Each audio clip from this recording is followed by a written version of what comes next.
Welcome to another episode of Is Owning Your Own Business a Blessing or a Curse? For Cayuga's Chamber of Commerce, I'm your host, Wayne Lawrence. Each episode, I sit down with business owners to uncover the highs, the lows, and everything in between that comes with running a business. But before we dive in, a quick shout out to our sponsor, Packstat Go, the smarter way to move. Now, on to today's guest. I'm joined today by attorney Kevin Sandel, founder of Sandel Law of Akron, Ohio. Kevin focuses on helping people through some of life's toughest moments: personal injury, car accidents, wrongful death, and even animal attacks. Welcome, Kevin, to the episode. Thank you, Wayne. Appreciate it. I'm glad to see you here because I see you all over TV and other places. So I'm honored to have you on this podcast. I'm a real life person. Okay, yeah. There you are. So, one of the things, and I've done a little bit of research, of course, once you're with, and of course, I know a little bit about you. And one of the things that I see that you point out and that other people tend to like in terms of your practice is you have insider's knowledge. You've done this, been there, done that with insurance company. So let me, first of all, tell us, why did you go from being with an insurance company to practicing against insurance companies to a certain degree? Yeah. Absolutely. So thank you for having me, first of all. I've been a lawyer for 30 years this year. Graduated law school. Congratulations. Thank you. In 1995. Okay. And when I first got out of law school, the job market was not fantastic, as we say every once in a while. And insurance companies were hiring at that point. So I started with Progressive, local, right? And they got me right, since I was already a lawyer and already passed the bar, they got me right into the injury claims side of things versus messing around with with estimates and cars and things like that. So they figured I was going to be worth more on the injury claim side with them. So did a bunch of training with Progressive and was handling adjusting injury claims for Progressive, and then moved on to Nationwide, National Interstate, another company that's local to Northeast Ohio as well. Okay. And I was fully brainwashed on that side of things, right? I thought everybody's lying about their injuries, and plaintiff attorneys, which is what I am now, plaintiff attorneys are all liars and crooks and everything like that. I was fully in on the insurance company side. And then in 2008, when I was with Nationwide, I got laid off. Oh, okay. Right? Yeah. That was everybody was losing everything at that time. Yeah, exactly. That was the Great Recession, right? Yeah, absolutely. And I got laid off, and I'm not going to call it a midlife crisis necessarily because I've had a few of those, but it was one of those awakening moments of, okay, I've been a lawyer now for a number of years. I haven't really truly practiced my craft and my education. So in addition to applying for jobs that I knew with insurance companies and defense firms and things like that, I decided to open up my horizons a little bit and start applying to plaintiff firms, so people who represent injured parties like I do now. Okay. Now, was that driven, because you made the comment, I'm not going to, I don't want to belabor this, but you made the comment about being brainwashed a little bit. So I want to just clarify that. So was it part of that thinking like, boy, I want to understand the other side, or that I know so much about this side that I'm not sure is 100% there? So I was fully I use the brainwash concept as I was fully on board with being on the defense side, and I never really thought about branching out into anything else at that point. Gotcha. In fact, I had sort of corporate goals of getting into in-house litigation on that side, or corporate litigation on that side. I was fully okay with the corporate world, so to speak. They weren't necessarily okay with me, but I was okay with trying to advance on the corporate side of things. But then in 2008, when that happened, I got a little disillusioned, of course, maybe. So I figured I'd see what else was out there. The first person that called me after getting laid off was Rob Nestico, local plaintiff attorney who has a big firm here. Sure. Yep. He liked the fact that I was on the other side. He liked the fact that I could use that for his firm and his clients and to the advantage. So So I switched sides very, very succinctly in '08, and I've never looked back. So tell us a little bit more about your background. Where'd you go to school? So I'm a Northeast Ohio kid. Yeah, Okay. I went to Revere High School a long time ago. Did go to Miami of Ohio for college. Alumni. Yeah, Yeah. We were Okay. Redskins back then. Yeah, so we're Red was Hawks I. now. Yeah, That's okay. 1988 for me. So That's yeah, right. back then. 91 for me. Okay, good. Yeah. And then came back to Akron for law school. Okay. And have been in Akron ever since. So you're an Akron kid, huh? I am True an Akron blue, kid. all the way through. Yes, So that's right. And actually, I noticed that you're very much involved in Akron programs too, in terms of just charities, getting involved in the baseball team and all. So you're all Akron, huh? So you're LeBron James, huh? Well, I'm not quite there, but we are a little hyper focused on Akron and Summit County. Sure. Okay. We can represent people all across the state, of course. Yeah. But Akron is home. Akron is where we raised our family. Akron is where I grew up. Okay. It's where the main focus of our practice is. If you go to an Akron Rubber Ducks game, we have an ad on the outfield wall, Yeah. so my big bald head can get pestered with line drives out there. But yeah, Yeah. we are part of this community. We intend to be a part of this community for a long time. All right, staying strong. That's Sandel right. strong, right? So you're working with clients who, many of which have faced tragedy, of course. I mean, varying degrees of varying degrees of just results in terms of what happened within their car accident and those type of things. How do you manage that expectation of, hey, I want everything versus you might not be able to get everything, because it's very emotional. So you have to manage emotions when you come to clients as well too. Is that something you saw more on defending your clients versus being on the side of, a big progressor or somebody like that?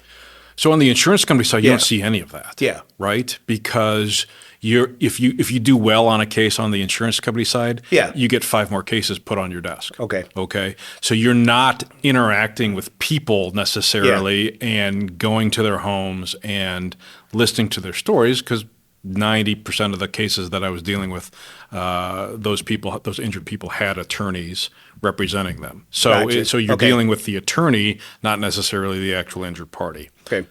Now, what we do today is I'm obviously dealing directly with those injured people, and nobody has me on retainer, right? So, and nobody calls me unless something specifically has happened to them. Sure. Meaning they've been involved in a crash, or their neighbor's dog bit them, or something worse. Yeah. God forbid, with involving a serious injury or death. Yeah. So I have to be able to, number one, develop trust very quickly with these prospective clients. But number two, there has to be a level of empathy involved too. Okay. To meet them where they are. And it might be a smaller car crash that is putting them out of work for a period of time and they need a little bit of treatment, or it might be something truly catastrophic where they've lost somebody.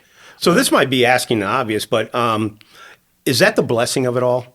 You have someone who really has gone through something maybe traumatic, and you're able to kind of help them receive some sort of form of justice or compensation or just something. It doesn't make it right and whole, I guess, but it's certainly.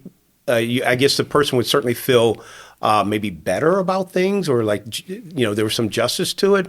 What is the feeling after it? It's actually very good it's fulfilling. Yeah. Is how I would call it.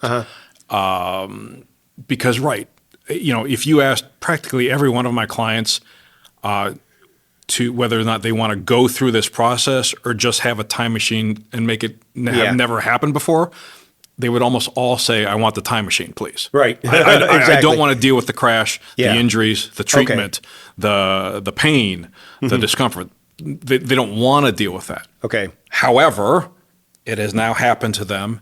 We have this insurance system and formula to try to get them compensation, because that's the relief Okay. in the United States. So there is no And that's an algorithm. Yeah, I mean, very rarely your is pain it, is worth this. Yeah, very rarely right. is it retribution, right? Yeah. Or justice, but it is compensation, right?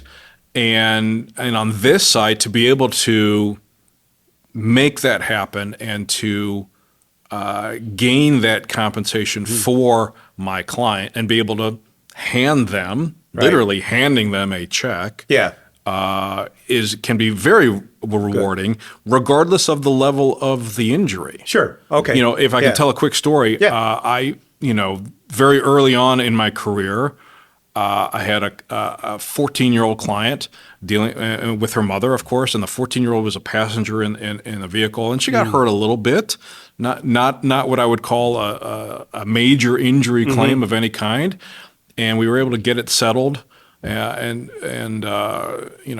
around Thanksgiving, right? And the mom, when we finalized it, because there's paperwork to sign, and then I'm every time we settle a case, I'm handing my client a check. Right? That's through the insurance company, right? And it wasn't much. It might have been $1,000 or $2,000, which is not a lot in an injury claim setting. But the mom was unbelievably thankful, and it warmed my heart because she said, "My daughter can now have presents for the holidays this year," right? Okay. Which you don't always think about that on from a timing perspective, right?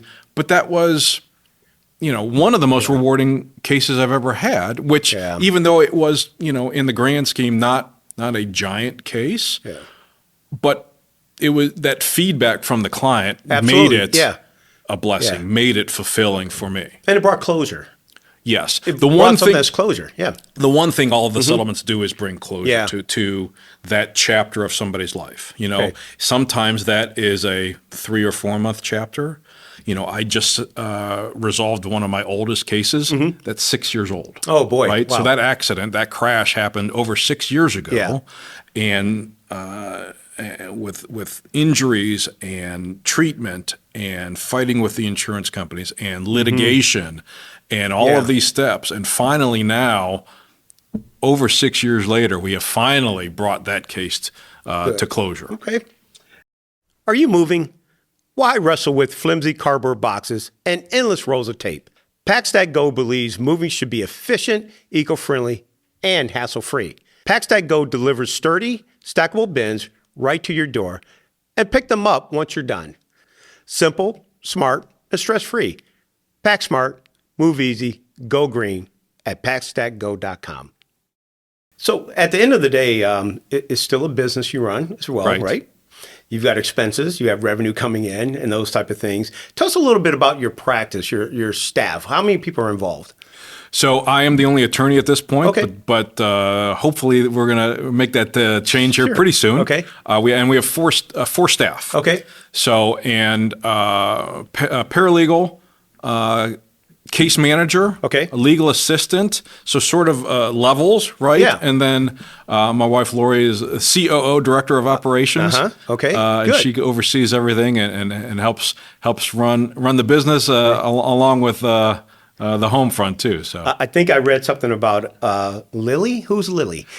So Lily was our office dog. Oh yeah. For many years. She recently passed. She was 14 years old. Oh, so, okay. She made it quite a long time, but she came in and she never bit anyone, right? She never bit anybody. No, we never had to turn in and claim our own dog, right?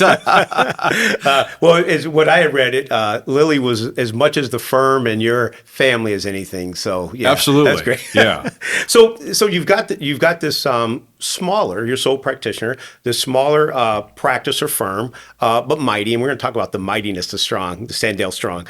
But how do you take on the big boys? Because can't they just throw so many resources and money and people at it? I mean, how do you do that, especially if you're not receiving any money unless you come to some sort of closure? Right. So a couple of answers to that. So the last thing you said first. Yeah. It's a unique business that because there are no retainers and we get paid on a contingency fee basis, which means we get paid at the very end of the case and only at the end of the case.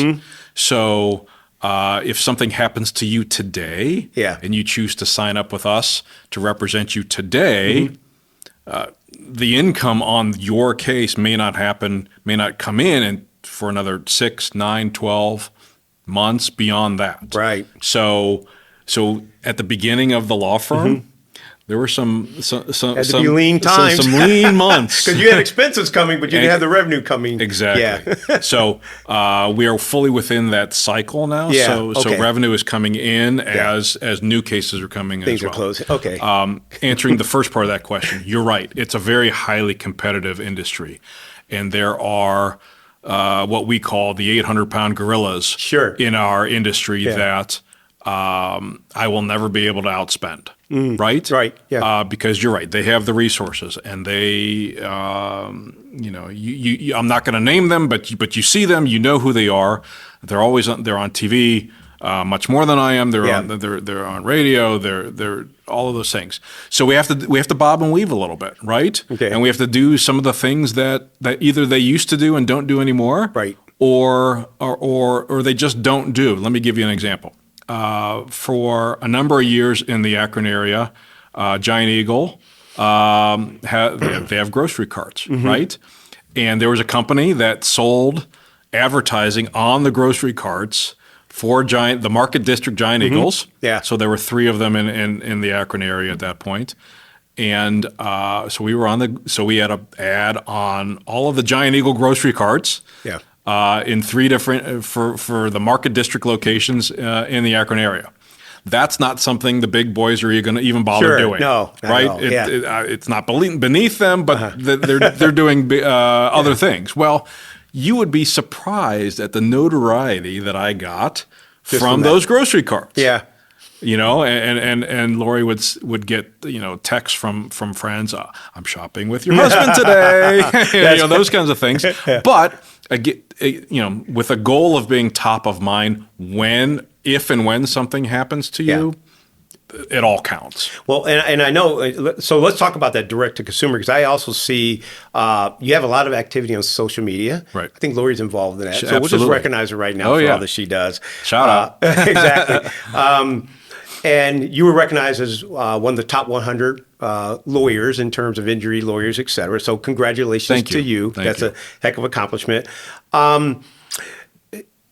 Insurance companies, I read something that you made a statement that insurance companies use that same social media for others, your clients, against them. Oh, yeah. And, we always talk about social media, how people are watching you, but explain that, how that's being used against you. So we live in the social media world, right? And Facebook, Instagram, TikTok, Snapchat, you name it, it's out there. And we as a society tend to live our lives through social media. And sometimes we share through social media, sometimes we don't. Whatever you share as a private person onto social media becomes public knowledge, right? And I have had multiple instances where somebody calls me, and nobody calls me the day that a crash happens, or it happens very rarely. So people call me the day after, 2 days, 3 days, 4 days later, okay? And they say, hey, I want to hire you. We talk. We get it all set up. We make it official that we are representing a person. And the first thing that we do when somebody comes in is we fax, mail, email a letter of representation to the insurance companies that are involved in this case, right? To make it formal, Sandel Law Firm represents Wayne Lawrence for this crash. And which triggers a number of different things on the insurance company side. It might go to a different unit now, an attorney-represented unit versus a non-attorney-represented unit.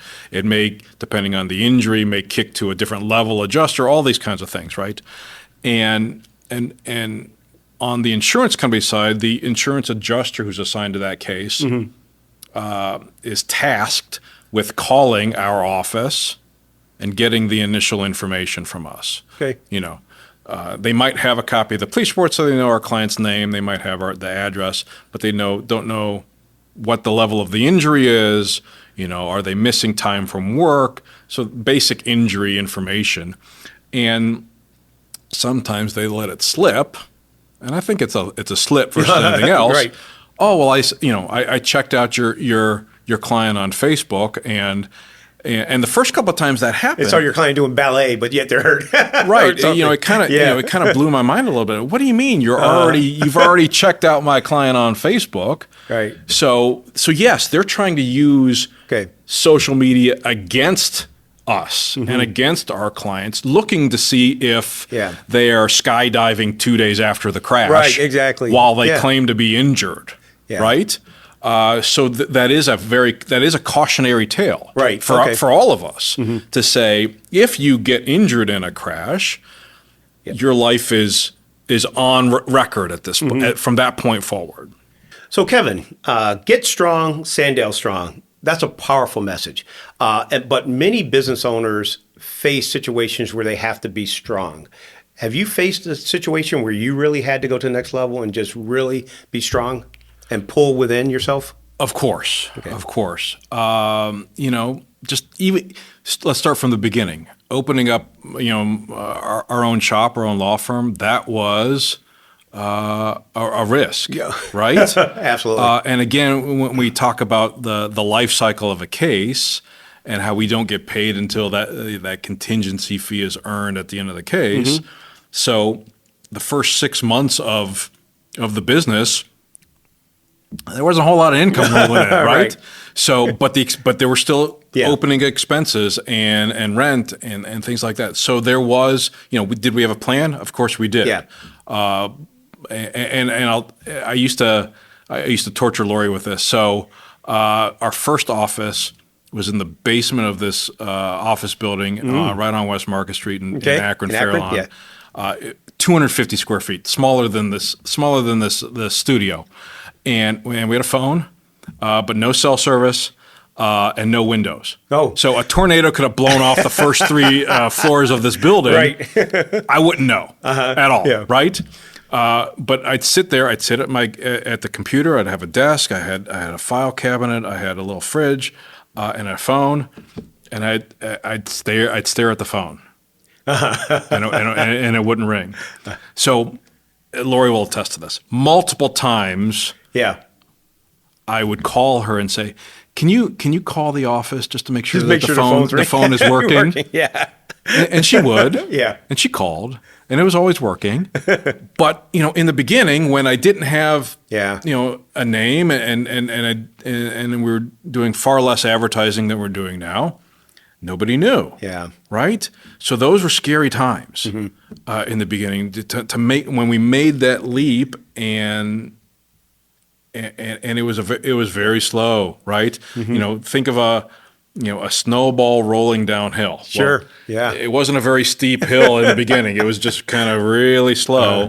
So that's an initial challenge. And I think a lot of business owners can relate to that. Is my phone working? Especially when they're starting out, or maybe they're even off season and just sitting there in fear, just wondering, what I'm going to do. Coupled with the fact that you have expenses, to pay and those types. So I think that's very relatable to everyone. But you got through it. You got through it. So what are the curses then? What have you faced in terms of curse? Insurance companies are my curse.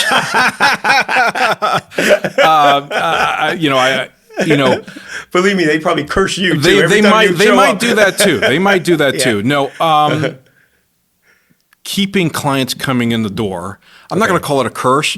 It's a challenge. Sure. Right. Again, it's a highly competitive industry. There are, I think there's enough to go around for all of the firms that do exactly what I do, but keeping clients, keeping the steadiness. Of the income of the cases coming in the door, which means steadiness of income on the back end of it. Absolutely, yeah. Continue to happen, right? Yeah. So that's a curse. I was sort of joking about insurance company. I know a lot of people in Northeast Ohio work for insurance companies, but at the same time, my version of what a case should be worth and settled for is very, very often different than and higher than what an insurance company views the worth of that individual case. Sure. So we battle, right? We argue, we negotiate, right? And sometimes most of the time we can get to a middle ground, and on the ones we don't, then we start talking about lawsuits and litigation and things like that. So, Okay.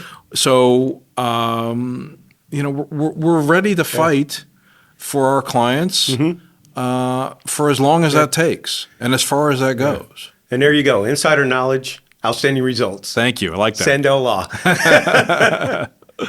Are you involved in any organizations or associations too that may help your Yeah, so we practice belong to grow? a couple of Chamber of Commerce. Okay. What are those? Which ones? So we belong to the Fairlawn one for a number of years. We've Sure. belonged to Fairlawn Chamber of Commerce.